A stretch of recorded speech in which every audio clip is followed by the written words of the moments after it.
Okay, now here we have probably one of the most awkwardly written protestations of love that I've ever seen.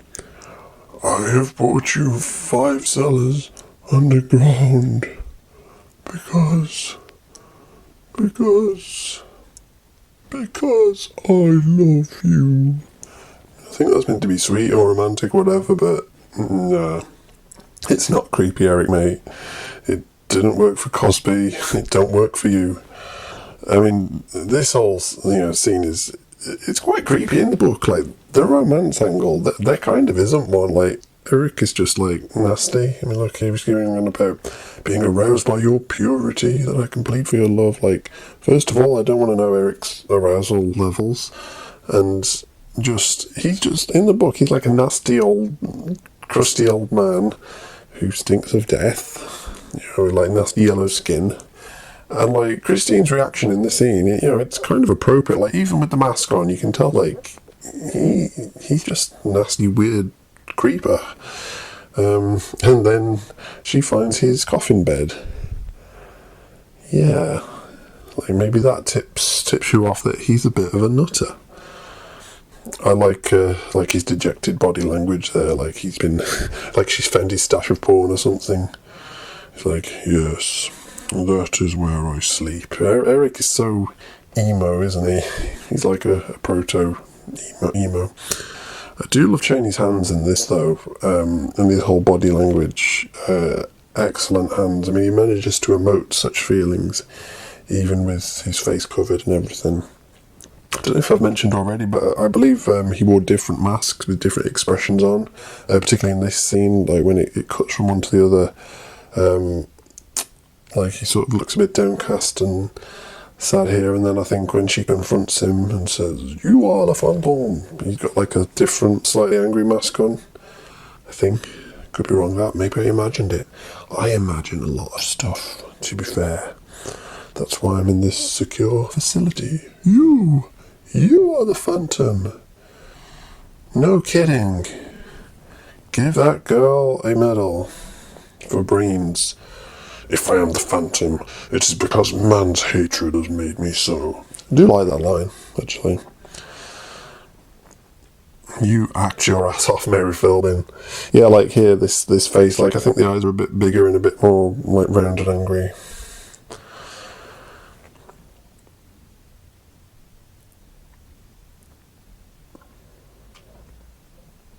Men once knew me as Eric, but for many years I have lived in these cellars, a nameless legend. And like, after all the crazy stuff Christine's seen, it's like, this revelation that you call Eric is like what makes her pass out. The Phantom! Now that's cool. Now, that actually took me by surprise. The other version doesn't have that, like the 1929 version. And I kind of like how it sort of zooms in and, like, that's cool. That's like some Windows Movie Maker effects for you. Young people won't know what I'm talking about, will they? Yes, and Christine faints when she discovers that he is the Phantom. Yeah, she's not very quick on the uptake, but, this whole fainting thing. Now, I need to ask a question to the ladies, because in a lot of films, like, say in this era, like, when a girl will have, like, a sudden shock, like, she just passes out, happens all the time, happens in novels, happens in books. Is that a thing that happens, like, ever? Like, on YouTube and stuff, like, surely there's an example, so maybe I should have searched for it before, so I know what I'm talking about. Like, if you have a sudden terrible shock, do you just, like, flat out faint, because your nerves can't stand it? Is that a thing that happens? I don't know. Like, apparently, back in the day when this film was released, like, patrons were fainting at the unmasking. But I don't know if that was just like a publicity thing. Like, apparently they paid people to, like, run out screaming and stuff like that just to freak people out. Hey, that was it, Gaston Leroux? Christine Diet disappears. Opera singer mysteriously vanishes following chandelier disaster. Like, okay, so this newspaper is presumably the morning after the chandeliers fell and killed who knows how many people. And what is the front page? Christine, some random understudy has not come back this morning, and that's front page news, not 7,000 people, like, crushed to death in Opera House terrorist act. No. Now this looks like a new scene as well. You wave those arms, man in beard. I tell you, she vanished through the wall of the dressing room. Yeah, this is a new scene. Well, it's hardly new. It's like nearly 100 years old, but again, not a scene I'm familiar with. That's it. You work that finger. If you won't aid me, I shall go by myself. I will find her even at the cost of my life. And the manager's like, okay, see ya. You do that role. Who's that guy in the background? Is it the other manager? Possibly. He actually looks like he's part of the bookcase. Or is he a ghost himself? You know, like in 3 Men and a Baby, you can see a ghost standing in the background. Yeah. Oh, and here we are. Here we're coming up to the famous scene. Now, in pretty much any version that you will have watched, you will notice that the picture quality of this scene is absolute ass. I'm not exactly sure why. I think the only surviving print is just like one of these really old, like 8mm or 60mm prints, and it's just nitrate decomposed, and I think it's the only footage that exists. So often the versions that have been restored and stuff, like, it'll look nice and then it'll just go back to terrible for a little bit, and then it'll suddenly like flip over into nice again. In this you might not notice because it all looks terrible. Incidentally, I believe that bed that Christine is in was later used in Sunset Boulevard as Norma Desmond's bed. So that's a bit of foreshadowing of the Andrew Lloyd Webber musical universe that I'm working on. Oh, he made her a little bridal veil. That's romantic, isn't it, ladies? That's just what you want to see when you wake up after being rehypnoled 5 cellars underneath the ground. Yeah, that's not creepy at all. Did he do this in a book? I actually can't remember. Part of me thinks he did, but it wasn't till like the very end when he, when she had the ultimate choice to marry him or whatever. I think part of me thinks he had her wedding dress made up. Where did he get the wedding dress from? Does he wear it Norman Bates style? Does he parade up and down singing opera to himself? That would have been a cool scene. Where did he get that mirror from? All custom engraved and stuff. Yeah, it's this bit in particular. This shot I seem to remember is really terrible quality in any version you care to watch. I'm sure I saw on YouTube somewhere some guy had like digitally restored it by himself and it actually looked really good. Like better than the professional releases. My dear Christine, you're in no peril as long as you do not touch the monk. Oh, the mask. Okay. You will be free as soon as your love for the spirit of Eric overcomes your fear. Eric. Okay. Oh look, it's edged in black, just like in the book. I was hoping to touch his mask. And now she's hearing music, perhaps? Oh, whoa, where your hands going, Chris? This isn't the Susan Kane novel. Da, da, da, da, da, da. Da, da, da, da, da. Okay, I don't know if you expected me to say anything insightful about this. That's a new title card as well. Bewitched. That would explain her acting style. I never noticed that cool quill he's got. I assume it's a quill. Looks like it's sticking out of his eye. That's what he writes his music with. That's when he does his composing. And then sometimes when he screws up and makes a mistake, he rubs it all out, and then he is decomposing.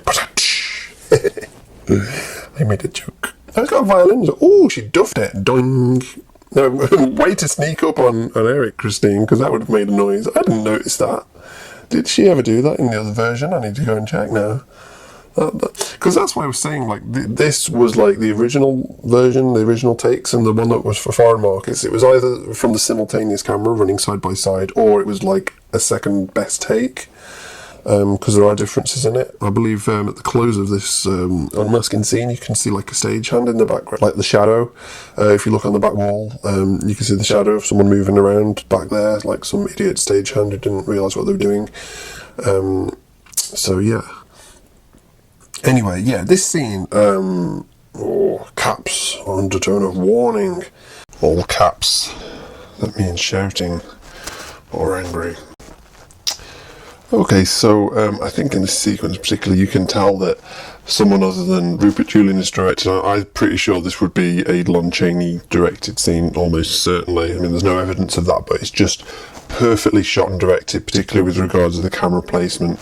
I mean, you've got all this tension here, and it's really clever because it allows for a double shock. So obviously, when the mask comes off, we see Eric's face for the first time, so it's a shock to us as the audience, but then we've also still got the suspense because Christine hasn't seen the face yet. So then when he turned, then you get her shock, and that's just really clever. No other version really has improved on it in any way, makeup or otherwise, direction, camera editing and whatnot. There's no other way of doing it better, really. I suppose maybe you could do a Christine point of view, maybe, but then, of course, you won't get Christine's facial reactions. There is, I was talking about how well edited this is, but coming up there is a really jarring continuity error, which exists in all the versions when he raises his hands up here. Look how cool that looks from this angle anyway. Remember, this is an alternate take, so if you've not seen this before, this particular version, it will look a little different to what you're used to because the camera is slightly in a different position for this bit I'm talking about. Look, his sleeves come down and then they are back up magically. Really bad editing. I don't know who let that slip. I blame Rupert Julian. Feast your eyes, glut your soul on my accursed ugliness, is what he will say. Yes, correct, that's what he does say. Obviously, it goes without saying, the makeup in this is really awesome. Chaney's secrets of how he achieved this kind of went to his grave. There are a lot of rumours and misinformation and even printed information that perhaps was not accurate. From what I understand, his cheekbones and stuff were built up with cotton and collodion, whatever collodion is, I don't know what that is. He had like fish skin on his nose and sort of wire and hooks in to like really stretch it up. He had a skull cap on. Apparently the wire he used on his nose like really used to eat into his flesh and pinch and bleed and stuff, and it was really, it must have been uncomfortable to wear. As I've said earlier in my, I think part 2 of my commentary, I've explained that I've tried to, imitate his makeup, and yeah, it does hurt, but Chaney never put an electric drill in his nose to give himself that noseless look like I did, so Chaney may have suffered for his art, but so did I. But even I couldn't get my face to look as monstrous as that, and I was born pretty monstrous as it was. So it looks pretty awesome. It really does. I wish I could say something more insightful than that, but a lot of his secrets went to his grave with good reason. A magician doesn't give away all his secrets of how he does the trick, but it is often down to really good lighting and the right shading in the certain parts of the face. I believe he said something along those lines. This scene here when Mary Philbin's on the floor, like just looking shocked and awed. Apparently, according to Charles van Lusbega, the cameraman, apparently Rupert Julian was a bit pervy, and he was constantly readjusting Mary Philbin's dress and trying to show a bit more ankle, a bit more leg, that kind of thing, and just did constant retakes of this one scene just so he had the opportunity to go down and touch a pretty lady's leg, and it caused a big bust up between Charles Van Helsing and Rupert Julian. That might be libelous for me to say that. I hope he's not listening. I think he's dead. I assume he's dead. I don't mean to speak ill of the dead, but apparently, Rupert Julian, a bit of a pervo, hashtag me too, and all that. Anyway, what's going on here? Raoul is standing by a big window, and he has a note, I think. Read that note, Raoul, what does it say? Although I gave my word never to see you again, I will be at the Bal Masque tomorrow night, tomorrow. Okay, but not alone. Beware! Sorry, that just bugs me a bit. Maybe tomorrow should have been a separate line. But I'm a bit of a nitpicker, as you may have noticed if you watch all my videos on my channel. Now this is a cool scene. It's not going to look particularly cool on here because it's all in black and white. But of course, this originally was in colour. A sort of two-colour. I don't really know too much about the technicalities of this. I understand that there were the two colours, which I think might have been red and green, I want to say. Please correct me if I'm wrong in the comments, I'm sure you will. But they did those colours on alternate frames, so when it was run at full speed, like it kind of all mushed together in a two-coloury, technicolory kind of mess. But at the time, evidently looked really, really cool. Oh, that clown fell down the stairs. Health and safety. Where's the handrail? Well, there's the handrail, but there's too many people on it. Obviously, this was not the original Paris Opera House, but it's a pretty damn good set, isn't it? And it was way, way expensive to take people on location back in the day. You know, I'm sure it was expensive to build this set, but it's cheaper than lugging all these people off to Paris.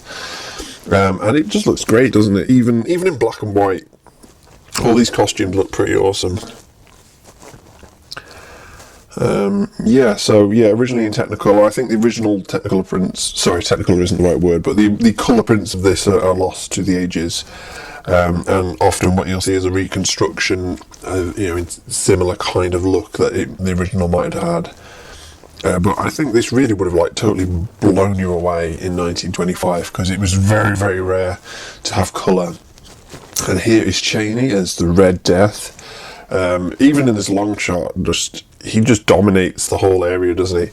And I read in a book, there was a sentence about this Red Death makeup. Like, this face apparently is not a mask, but Chaney's face. Now, I don't believe that.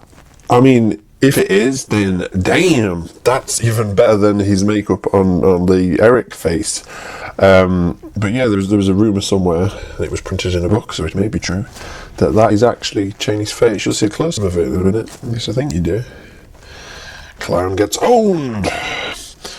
Do not touch me. Beneath your dancing feet are the tombs of tortured men. Thus does the Red Death rebuke your merriment. That's an awesome line.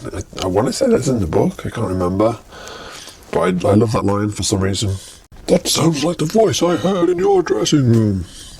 Another unnecessary intertitle that it doesn't in others. Oh, there we go. There's a face. See, is that a mask? It's got to be, but you kind of can't see the joins. Like, the eyes look a bit. You sort of can't see where the eyes begin and end, and I don't know. Maybe it's Chaney's real face. I genuinely don't know. Answers on a postcard, or better yet, post in the comments underneath if you know.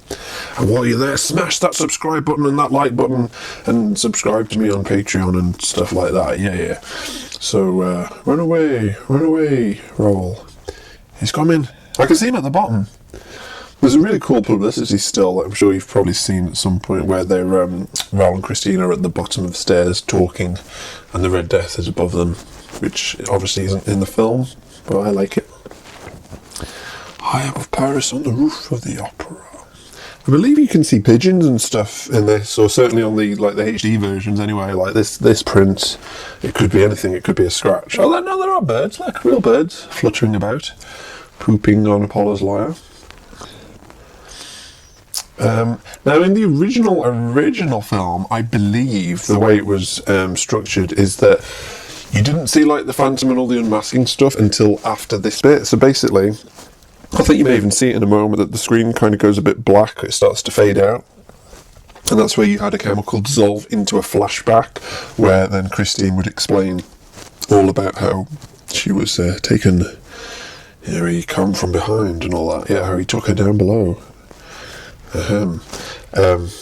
What was I saying? Yeah. So, and there's a phantom listening. Christine, you betrayed me. Name the version. Anyone know what that's from? Probably you do, because my comment section is full of phantom nerds like me. Anyway, did you see there? It kind of faded out a little bit. That was where it would have cut to a flashback, and here you can also see it comes up from black, where there would have been a flashback. So that's an interesting way of editing it. It probably would have been better like that, a really slow build up, and it would have kept some more of the mystery of the novel intact, I think. Here's a monster, a loathsome beach. You must save me from him, Will. Save me! Christine sounds like such a, wet fish damsel in distress in this. In the book, when I reread the book, it kind of surprised me how badass Christine is. And, she's really quite capable, and probably more so than Raoul, but here it's a bit more simplified. Christine is the damsel in distress, and Raoul is, the dashing hero. And again, on the subject of like slandering people who are dead and can't defend themselves, there's stories that in this scene particularly, Norman Carey was like really touchy-feely with Mary Philbin, which he apparently was with a lot of his other co-stars, but you know, he took a few liberties in the filming of this scene to say, "I will kiss your bushy hair." And I think there's a shot, you can kind of see where like his hands are sort of disappearing down her back towards her bottom area, and she moves the hands, I think. Or did I dream that? She has betrayed me. I love Chaney's angry acting here. I mean, it's a bit, the sad bits are a bit over the top. It's a bit much, even by silent movie standards. But yeah, Chaney didn't always do subtle. But he's still acting rings around these guys. No, that's going to contradict me, isn't it? That kiss where he fills up her bottom, or maybe it's going to come now. It's been a while since I've seen this. I love Christine's dress, it's really pretty. Puff sleeves, Marilla. Wow, it looks really windy up there. They must have had some sort of epic... Oh, here we go. Some sort of epic wind machine. They go for like that kiss, and then like he just kisses her shoulder, and then her hand's like, "Keep your hands to yourself, mister."